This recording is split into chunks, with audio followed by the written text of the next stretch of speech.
E aí, gente, tudo bom com vocês? Eu espero que sim.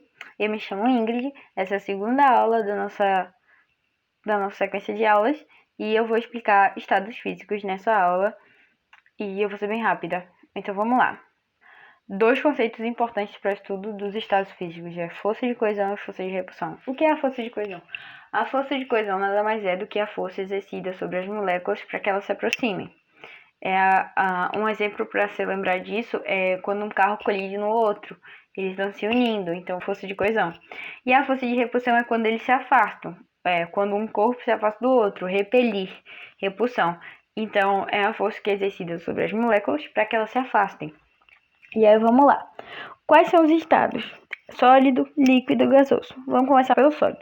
O sólido, ele possui essas moléculas que eu citei muito próximas, ou seja, a força de coesão dele é muito grande e a força de repulsão é quase nula, mas enfim. E o sólido, ele possui uma forma fixa, um volume fixo, não sofre compressão e o seu grau de entropia ou desordem é pequeno. Por quê? Porque a entropia está relacionada ao grau de organização de um sistema. E quanto maior a desordem, maior a entropia. E a entropia do sólido é pequena, porque o seu grau de desordem é pequeno, por suas moléculas estarem unidas, digamos assim. O grau de entropia do sólido é pequeno. E um exemplo de sólido é o gelo, que é bem comum, bem comum mesmo. Aí vamos para o líquido. O líquido, as suas moléculas elas estão um pouco mais afastadas do que no estado sólido e as suas forças de repulsão é um pouco maior do que no estado sólido. Ele possui forma variada, já que o líquido ele se adapta ao recipiente, ele tem um volume constante, o seu volume não muda, e ele adquire a forma do recipiente, que foi o que eu falei. A sua entropia, o seu grau de desordem é moderado, já que a força de coesão, de repulsão, ela tá ali um pouco existindo junto, quase que igual com de coesão. Vamos lá.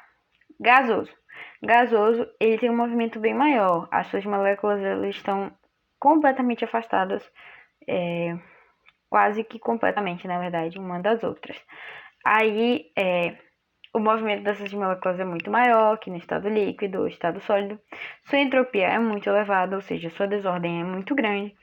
E predomina a força de repulsão. Ela não tem nem forma nem volume constante. Enfim. O volume do gás varia de acordo com a pressão. E é isso. Essas características que foram ditas, elas obedecem a fatores que são as forças de repulsão e coesão.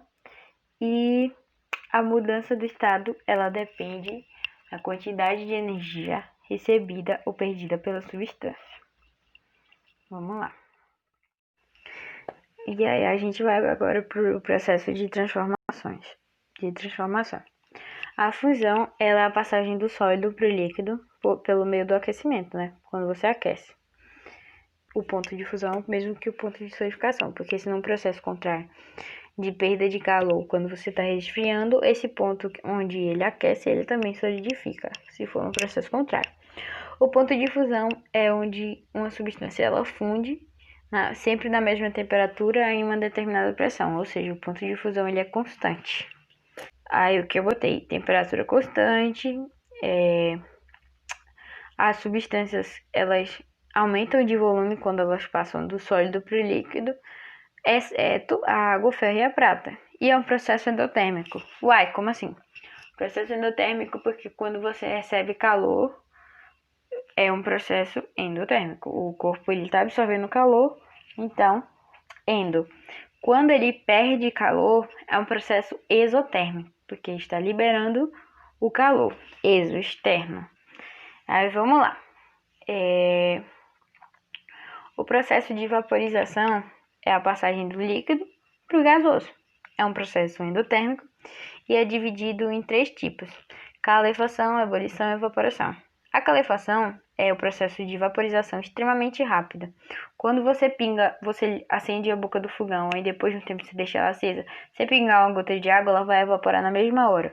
Ou quando você vai passar roupa, a sua roupa vai secar automaticamente se ela estiver molhada, quase que automaticamente. E a ebulição é um processo rápido, tipo, botar uma água para ferver ali, você meio que tá forçando aquilo, então ele vai ser um pouco mais rápido do que a evaporação, que é um processo lento, um processo natural, que é quando você deixa a roupa secando no varal, quando você deixa uma poça de água no meio da rua, tipo, você lavou a calçada e ficou lá a poça, ela vai secar em algum momento. Enfim, dependendo de onde você mora, é claro. E o ponto de ebulição é onde a substância ela vai passar do estado líquido para o estado gasoso na mesma temperatura. Tem um erro no slide que tá onde uma substância passa para o estado gasoso na mesma temperatura. A substância que está no estado líquido, tá? Numa temperatura constante é um processo endotérmico, por quê? Porque está recebendo calor para passar para o estado gasoso, está aquecendo. A liquefação ou condensação é uma passagem do gasoso para o líquido por resfriamento. É um processo exotérmico, porque é um processo contrário à vaporização. É quando eu pego um gás e quero fazê-lo ficar líquido. Aí é o processo de liquefação ou condensação, que indica um aumento de pressão, que serve geralmente para indicar um aumento de pressão, transformando um sólido em gás. Vamos lá.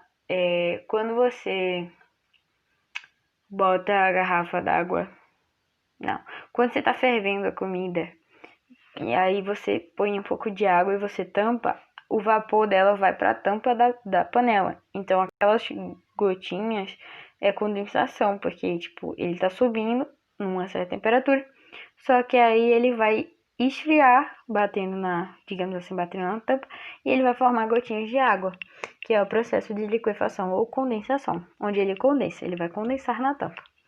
Enfim, solidificação é a passagem do líquido para o estado sólido e é um processo endotérmico. Ou seja, eu boto água para gelar no congelador. É um processo que ele está o quê? Liberando energia, ele está esfriando. E a sublimação ou ressublimação. Sublimação é quando você passa um sólido para o gasoso ou do gasoso para o sólido, que vai ser ressublimação em alguns livros ou até em vestibulares.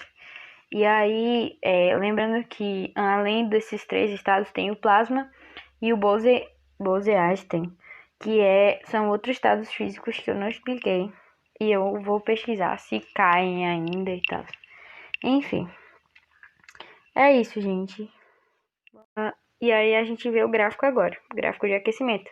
É importante saber ler o gráfico, porque quando vocês forem estudar substância, sistema e mistura, para reconhecer o gráfico de cada um desses, né, é importante você saber como é o gráfico de aquecimento dos estados físicos. E aí vamos lá. Quando o sólido ali está passando para o líquido, é o ponto de fusão. E aí é onde tem ali sólido e líquido.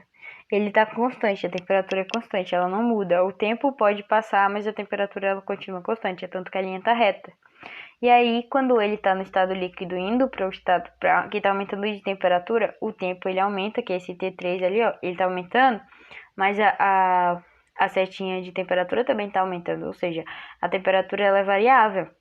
E aí, quando ele chega no ponto de ebulição, tá lá líquido e vapor, ele tá na temperatura constante, ele tá passando pro vapor. E aí, quando ele chega no vapor, tipo, quando ele tá no estado vapor, ele vai subindo de temperatura, enfim. E aí, vamos lá. Numa pressão constante, as temperaturas elas permanecem constantes. Se a pressão do ambiente variar, as temperaturas elas também vão variar. Então, e aí tem o tempo, entretanto, ele só varia de acordo com a quantidade de material.